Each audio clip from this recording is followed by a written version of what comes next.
Hello students, आप लोग अच्छे होंगे और उम्मीद है कि आप लोग जो है वो चैनल के ऊपर जो वीडियोस हैं वो देख रहे हैं, सीख रहे हैं, आगे बढ़ रहे हैं। तो स्टूडेंट्स, आज का जो वीडियो है उसके अंदर हम लोग एनसीईआरटी का अध्याय जो 12 है वो आपका शुरू करते हैं। चैप्टर का आपका नाम है पारिस्थितिकी तंत्र। स्टूडेंट्स, ठीक है, पारिस्थितिकी तंत्र। पारिस्थितिकी तंत्र को हम लोग आपका इकोसिस्टम बोल देते हैं इंग्लिश के अंदर, आप ठीक है, इकोसिस्टम। तो इकोसिस्टम जो आपका चैप्टर है, ये चैप्टर आपका स्टार्ट करते हैं आज, ठीक है। पारिस्थितिकी तंत्र क्या है या इकोसिस्टम क्या है, उसको आपका यदि देखें तो प्रकृति की वह कार्यात्मक इकाई है, यानी कि इकोसिस्टम जो है पारितंत्र या पारिस्थितिकी तंत्र। पारिस्थितिकी तंत्र को स्टूडेंट्स एक हिंदी के अंदर दूसरा शब्द भी आपका उपयोग करते हैं जिसका नाम है पारितंत्र, ठीक है। तो पारिस्थितिकी तंत्र कहते हैं या पारितंत्र कहते हैं, ठीक है। जो पारितंत्र है वो एक प्रकृति की कार्यात्मक इकाई है आपका, ठीक है, जहाँ जीवित जीव आपस में और आसपास के भौतिक पर्यावरण के साथ अंतः क्रिया करते रहते हैं, परस्पर अन्योन्य क्रियाएं करते रहते हैं। यानी कि जीव आपका जीवों के साथ में आपका अंतः क्रियाएं करते हैं, तो जीव अपने भौतिक पर्यावरण के जो कारक होते हैं उनके साथ में अंतः क्रियाएं करते हैं। अर्थात ये जीव और उनका जो भौतिक पर्यावरण है आपका,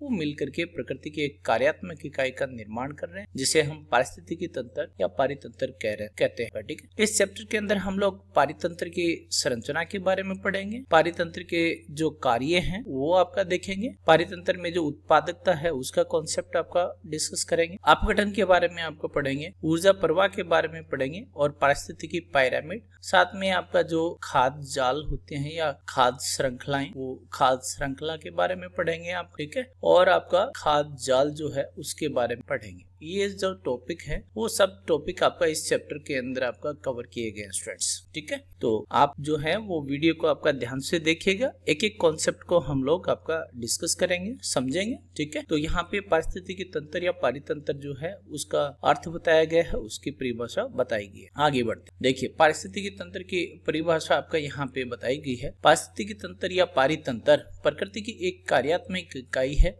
जहाँ जीवित जीव आपस में और आसपास के भौतिक पर्यावरण के साथ अंतःक्रिया करते हैं।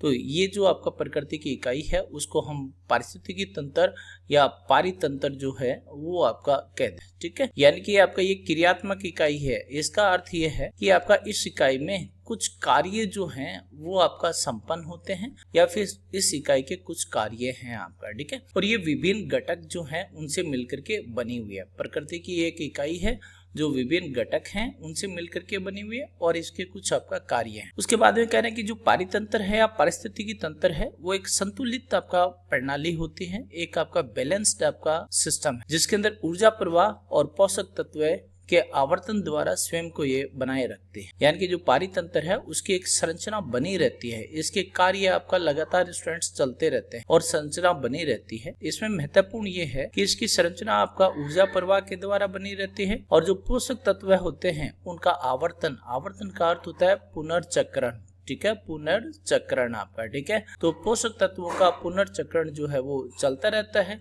जिसके द्वारा इसके अंदर संतुलन बना रहता है। उसके बाद में पारितंत्र के आकार और प्रकार के बारे में बात करते हैं। तो आकार के अंदर आपका भिन्नता होती है, यानी कि पारितंत्र हैं वो आकार पे एक समान नहीं होते, भिन्न भिन्न आकार के होते हैं। जैसे एक छोटा जो तालाब है वो भी एक पारितंत्र का उदाहरण है, तो एक बड़ा जंगल या एक जो बड़ा समुद्र है वो भी आपका एक पारितंत्र का उदाहरण है। तो छोटे आपका पारितंत्र से लेकर के बड़े बड़े आपका पारितंत्र हो सकते हैं। यदि हम वैश्विक स्तर के ऊपर देखें, ठीक है, ग्लोबल लेवल के ऊपर देखें, वैश्विक स्तर के ऊपर, ठीक है, तो हमारा जो जैवमंडल है, बायोस्फीयर जो है, जैवमंडल एक वृहद पारितंत्र को निरूपित करता है। जैवमंडल आपका क्या है, एक वृहद आपका पारितंत्र है, आपका विश्व स्तर के ऊपर एक वृहद पारितंत्र है जैवमंडल आपका, ठीक है।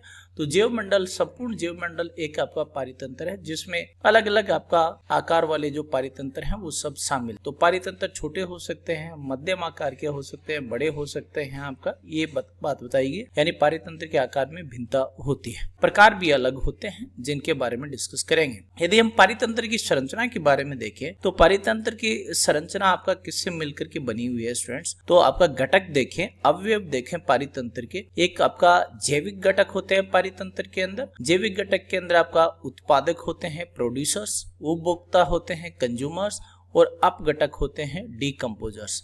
तो पारितंत्र के जैविक घटक में उत्पादक शामिल हैं, उपभोक्ता शामिल हैं, अपघटक शामिल। और अजैविक घटक के अंदर आपका जल है, वायु है, मिट्टी है, सूर्य का प्रकाश है आपका, ठीक है, सूर्य का प्रकाश है, जलवायु के आपका कारक हैं आपका, ठीक है, जलवायु कारक, ठीक है, जलवायु कारक। उसके बाद में आपका तापमान है आपका, ठीक है, ये सब आपका क्या है, पारितंत्र के आपका अजैविक घटक हैं। तो इसका अर्थ ये हुआ पारितंत्र की संरचना किससे मिलकर के बनी हुई है? पारितंत्र की संरचना जैविक घटक और अजैविक घटक से मिलकर के बनी हुई है। जैविक घटक के अंदर मुख्य रूप से उत्पादक, उपभोक्ता और अपघटक शामिल होते हैं और अजैविक घटक के अंदर मुख्य रूप से जल, वायु और मिट्टी इत्यादि आपका शामिल होते हैं। ये जो आपका घटक है ये परस्पर निर्भरता रखते हैं। सभी घटक एक दूसरे के ऊपर आपका निर्भर होते हैं, अर्थात इन घटकों के मध्य आपका क्या चलती रहती हैं, अंतः क्रियाएं चलती रहती हैं। देखिएगा इस बात को आपका यहाँ पे समझाया गया। देखिए ये आपका जो है सूर्य का प्रकाश, तो आपका जो भी पारितंत्र होते हैं, यहाँ पे एक बात अपने को सीखने की है। जो भी पारितंत्र होते हैं, अधिकतर पारितंत्रों में ऊर्जा का जो मुख्य स्रोत होता है, ऊर्जा का मुख्य स्रोत, ठीक है, ऊर्जा का स्रोत, तो लगभग सभी पारितंत्रों में पृथ्वी के ऊपर ऊर्जा का मुख्य स्रोत जो है वो सूर्य का प्रकाश है, ठीक है, सूर्य का प्रकाश। सूर्य का प्रकाश कह सकते हैं हम लोग, और या फिर कह सकते हैं सौर ऊर्जा, ठीक है, क्या है आपका सौर ऊर्जा। तो लगभग सभी पारितंत्रों में ऊर्जा का जो आपका एकमात्र आपका स्रोत है वो आपका क्या है स्टूडेंट्स, सौर ऊर्जा है, ठीक है। तो ये सौर ऊर्जा आपका आती है पृथ्वी के ऊपर। सौर ऊर्जा का उपयोग करते हैं उत्पादक, उत्पादक को प्रोड्यूसर करते हैं। मुख्य उत्पादक आपका क्या है, हरे पादप है आपका, ये बेसिकली सौर ऊर्जा का उपयोग करते हैं। प्रकाश संश्लेषण करते हैं, और आप जानते हैं प्रकाश संश्लेषण के द्वारा हरे पादप जो हैं वो किसका निर्माण करते हैं, भोजन का निर्माण करते हैं, आपका ग्लूकोज का निर्माण करते हैं, ठीक है। ये ग्लूकोज जो होता है भोजन स्वयं भी उपयोग करते हैं, तो आपका इसी ग्लूकोज के ऊपर या इसी भोजन के ऊपर जो जंतु हैं वो भी आपका निर्भर करते हैं। तो देखिए कंज्यूमर्स ये आपका क्या है, उपभोक्ता है। तो ये हरे पादप को खा रहे हैं, आपका हरे पादप से भोजन ले रहे हैं। ये हम लोग जो एप्पल खा रहे हैं वो भी आपका किससे प्राप्त हो रहा है, हरे पादप से। तो हम भी भोजन के लिए किस पर निर्भर है, हरे पादपों के ऊपर। हरे पादप को बकरी खाती है, हिरण खाती है। बकरी और हिरण को कौन खा जाता है, शेर खा जाता है आपका। तो शेर को भी भोजन देखें तो अप्रत्यक्ष रूप से किससे मिल रहा है, हरे पादपों से या फिर आपका उत्पादकों से आपका, ठीक है। तो उत्पादक जो होते हैं वो भोजन के निर्माता होते हैं, सौर ऊर्जा का उपयोग करके भोजन का निर्माण करते हैं, और उपभोक्ता जो हैं वो उत्पादकों से ही आपका भोजन प्राप्त करते हैं। जो आपका उत्पादक होते हैं, पेड़ पौधे जो होते हैं इनकी भी मृत्यु होती है, और उपभोक्ता हैं इनकी भी मृत्यु होती है।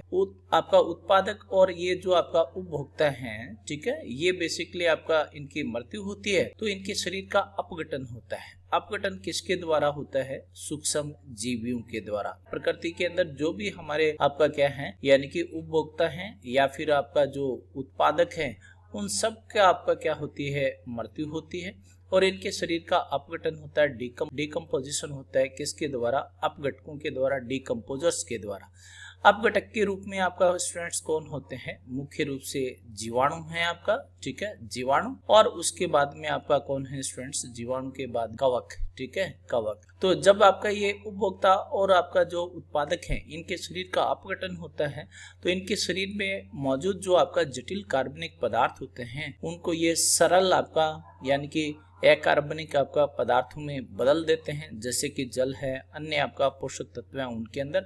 और ये जल और पोषक तत्व वापस हमारी किस में आ जाते हैं, मृदा के अंदर, यानी कि आपका उत्पादकों के द्वारा उपभोक्ताओं के शरीर में, और उपभोक्ताओं की आपका ये जो उत्पादक है उनकी मृत्यु होने के बाद में वापस अपघटन की प्रक्रिया के द्वारा प्रकृति में। तो इसका अर्थ ये हुआ कि ये जो आपका पोषक पदार्थ होते हैं इनका एक चक्कर चलता रहता है। इनको जहां से लिया जाता है, प्रकृति से लिया जाता है, वापस आपका प्रकृति के अंदर लौटा दिया जाता है स्टूडेंट्स, ठीक है। पारितंत्रीय घटक की बात करें तो घटक के रूप में, जैविक घटक के रूप में स्टूडेंट्स उत्पादक हैं, उपभोक्ता हैं और आपका अपघटक है। उत्पादक के रूप में हरे पादप या प्रकाश संश्लेषण करने वाले जीव हैं, उपभोक्ता के रूप में जंतु होते हैं आपका, और अपघटक के रूप में सूक्ष्म जीवी, मुख्य रूप से आपका जीवाणु और आपका कवक स्टूडेंट्स।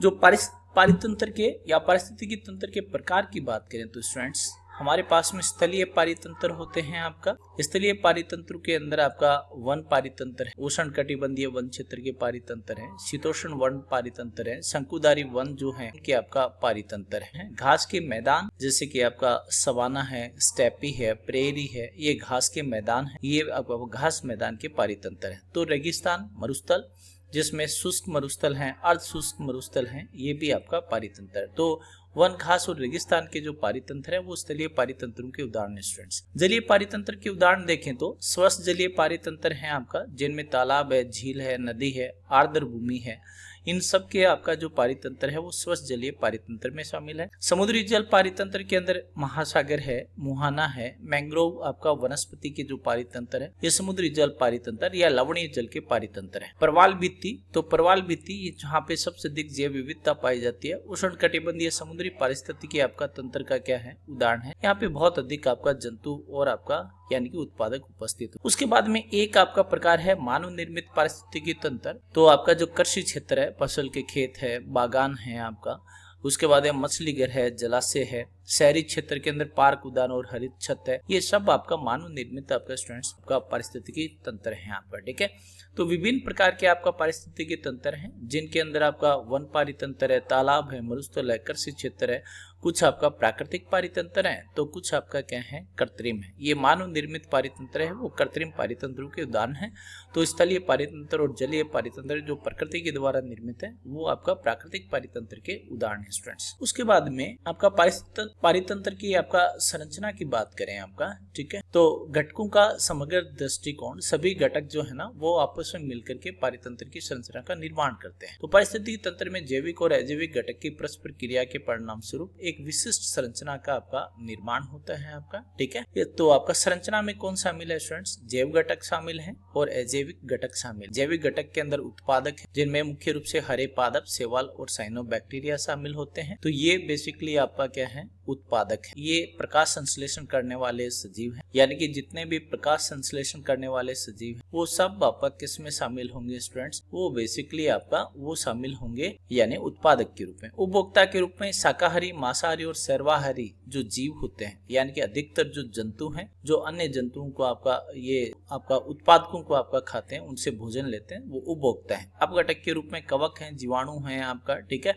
ये मुख्य रूप से आपका क्या है अपघटक है स्टूडेंट्स। उसके बाद अजैविक घटक के रूप में वायु है, जल है, मिट्टी है, खनिज लवण है, सूर्य का प्रकाश है, तापमान, आर्द्रता, पीएच और पोषक तत्व है, ये सब आपका पारितंत्र के अजैविक घटक हैं आपका। ठीक है, एक प्रश्न आता है स्टूडेंट संरचना के अंदर आपका स्तरीकरण, स्ट्रैटिफिकेशन आपका। ठीक है, स्ट्रैटिफिकेशन यानी कि स्तरीकरण। स्तरीकरण किसका बोला गया है? विभिन्न स्तरों पर विभिन्न प्रजातियों का ऊर्ध्वाधर जो वितरण होता है उसी को हम क्या बोल देते हैं? स्तरीकरण बोलते हैं। इसको हम समझते हैं एक वन पारितंत्र के द्वारा। वन पारिस्थितिकी तंत्र के अंदर आपका यदि स्ट्रैटिफिकेशन को देखें तो सबसे आपका ऊर्ध्वाधर आपका स्तर में सबसे ऊंचाई के ऊपर आपका पेड़ उपस्थित होते हैं, बड़े बड़े वृक्ष। उन वृक्षों से आपका नीचे जो है मध्यम स्तर के ऊपर झाड़ियां आपका उपस्थित है और झाड़ियों से नीचे के स्तर के ऊपर आपका जड़ी बूटियां और अन्य शाकीय पादप हैं जो आपका व्यवस्थित हैं। तो ये एक ऊर्ध्वाधर आपका जो स्तर के ऊपर विभिन्न प्रजातियों का आपका जो वितरण आपका है, इसी को आपका क्या बोल देते हैं? स्तरीकरण बोलते हैं, स्ट्रैटिफिकेशन बोलते हैं स्टूडेंट्स।